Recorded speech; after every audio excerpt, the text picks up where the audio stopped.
Rob breaks down day one training camp for the Indiana Fever. Hello, everybody, and welcome to our channel. I'm Mark. And I'm Rob.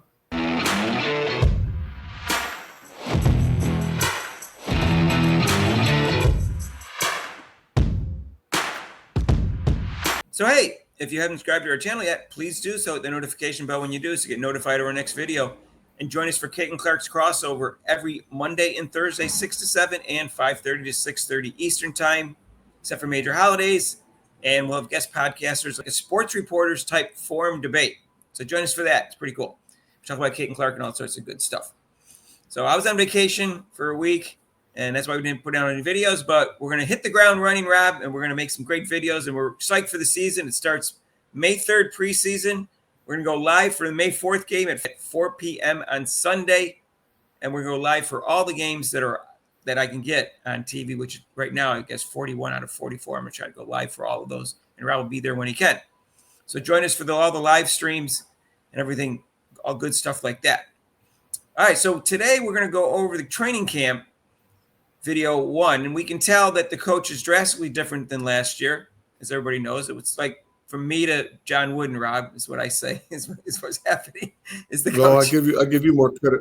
Well, like I said, Mark, I think you were better than Sides, so I give you more credit than that. You definitely knew when to call timeout and who to give the ball to at the last second. I can call a momentum timeout. That's not such a difficult concept, but it was for her for some reason. Yeah. Anyways, we all know that the team and Caitlin Clark got held back by Christy Sides, and they moved on to Stephanie White, who was Coach of the Year once. Hasn't won a championship, but she was Coach of the Year, and we'll see what happens now. I think they should be co-favorites with New York. One fan side, they had them 6. That's ridiculous. Other people have them like odds was 3rd or tied for 3rd or 4th. I don't know. I think they should be co-favorites with New York. Maybe I'm delusional. I don't think so. No, I don't think, Mark, you're not delusional yet. I've changed my mind. I remember I think I said I put them in the finals. I didn't have them winning. But after watching some of these practices, I watched this practice, and I just see a whole different type. And, the team does kind of form to how you are as a player or as a coach. And it's a reflection of you, how you are as far as coach and how they play hard. And she played hard as a player, and she coaches hard as a player. And this is the first day she's letting them know this is the way it's going to be. So it was great. I'm psyched because she talked about improving Caitlin Clark's stance, which drives Rob crazy. When her on-ball defense suffers because of that, because she's bent over, she can't bend her knees. And I'm psyched about the fact that she's going to put a lot of priority and teamwork and things of that nature that didn't exist last year. And I think they seem to have great chemistry as a team. And I think that's a good start. So we'll see. All right. And I think that comes from the coach. So let's break down this video.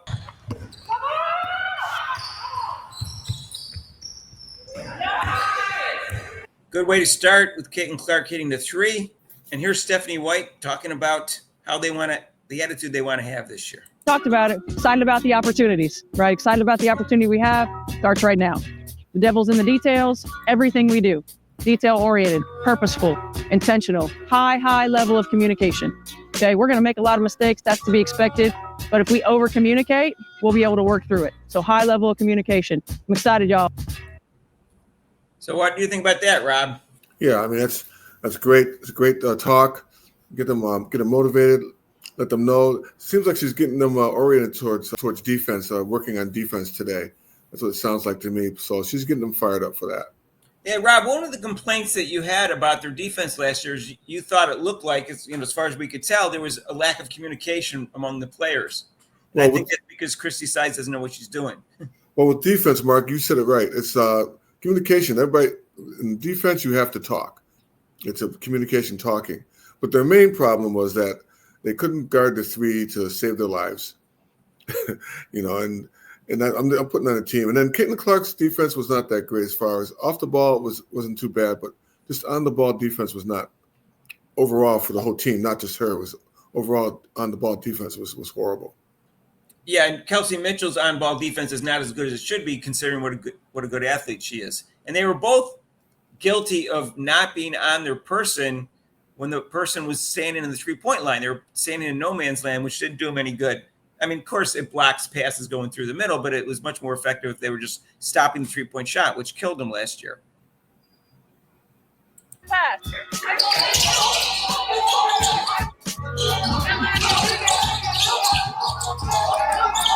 One advantage that we have is that we're long and right? So now we got to use our length. So don't make yourself small. All right, Rob, would you want to talk about that part?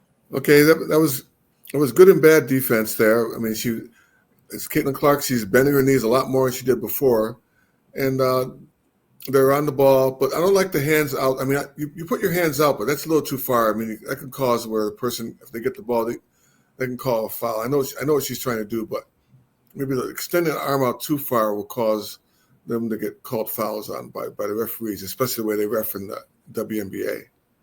Right, they'll pull a James Harden and Kevin Durant thing where they put the hands through and try to get the foul call.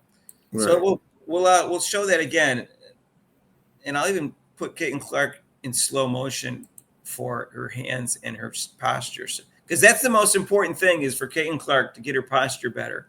Because her on-ball defense improves, Rob, and she covers her person at the three-point line. Her defense will improve a lot, I think. So I'll put this on three-quarter speed with no sound on it.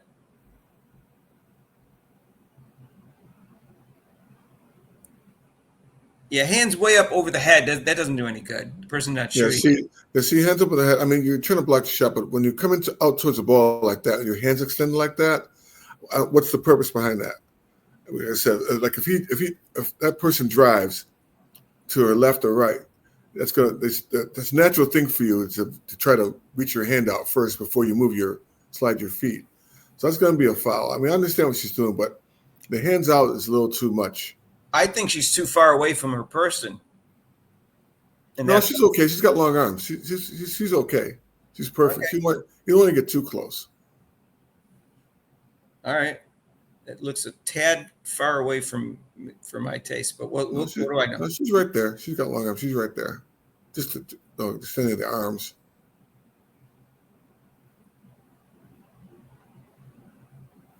She is bending her knees. Probably not perfect stature, but it's better than it was last year. I just wanted to show that in slow motion because that's at least for the people that are upset with their defense, that's important. All right, so we'll play another part for you.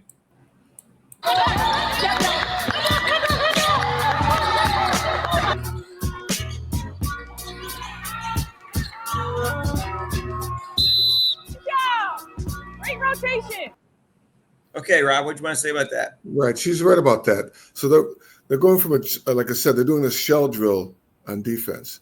That's where first you're on the ball, you're close to the ball, and if you're off the ball, you're sagging in so the person can't go back door or cut to the basket on you and score a layup.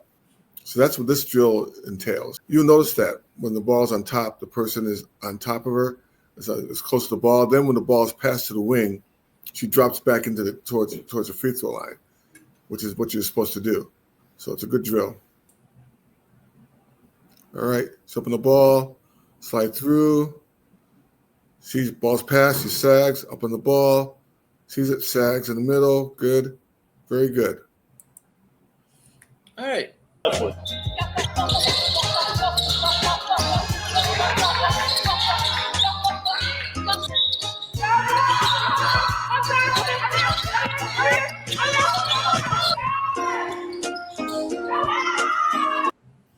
Okay, now that was much better than the other drill they had with their hands extended. They had their hands out, but not extend to the point where if the person wanted to drive or do that little pull-through move that Durant and Harden did, they wouldn't get called for a foul. They're mostly moving their feet. That's the main thing on defense. Move your feet. Okay, I'll replay that again so you can talk over it if you want. Right, open the ball. They say ball, ball. This is ball. Sagging ball. Pass, sag. Open the ball. See, very good. Not too much hand. See, not too much of that hand. More of the feet sliding. That's good. It's much better. All right. So that's day one of their training camp, Rob. And I think this shows a different level of intensity. I think it shows a different level of skill level and knowledge. And I think the Fever is going to be a different team this year. Well, like I said, Mark, what I what I like most about it is that they're focusing on defense from day one, and that's what I usually do when I coached. Usually we didn't touch the ball for over half an hour. No touching of the ball. It was all defense. We very rarely touched the coach or player or both. Pardon? When you were coach, or when you were a player, or both? Well, mostly when I was coaching. We didn't touch the ball from working on defense. We didn't even touch the ball for like a half an hour, like as far as running offense. It's more drills like shell drills, helping recover drills, things like that. Sliding your feet drills, mostly a lot of sliding feet. Right. This practice is like night and day from the one that I saw where Erica Wheeler was dribbling around by herself, drives to the basket, doesn't pass it to wide open people, comes back out to the front, goes back under, drives to the basket again, throws it up and hits the bottom of the backboard. And then Christy Sides just has her clipboard in her hand and is just kind of like walking away and says nothing. that was the practice video highlight I saw. I got to try to find it. I couldn't find it. That wouldn't have happened in my practice, Mark. It wouldn't happen in anyone's practice. That's why this video was such a joke. That what did they learn from that, other than that Erica Wheeler dribbles the ball too much and that she can't hit an open person, and that Christy Sides didn't even correct it. But that wouldn't happen with Stephanie White. You just stopped her right as soon as she didn't pass it to someone when she drove underneath the basket. She would have stopped it. Right. Anyways.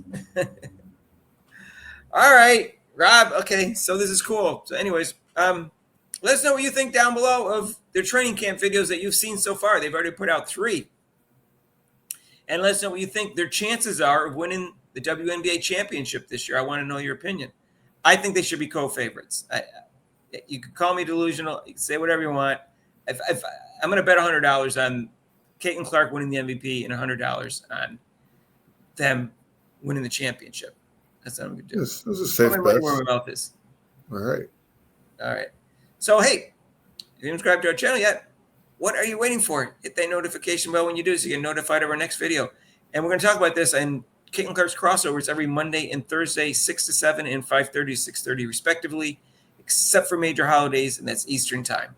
And it's a sports reporter type forum where we have debate about Caitlin Clark and all sorts of good stuff. All right, and if you want, you can donate to this channel with super chats and super thanks down below. And there's a link to PayPal. And we'll see you in the next video. Peace out.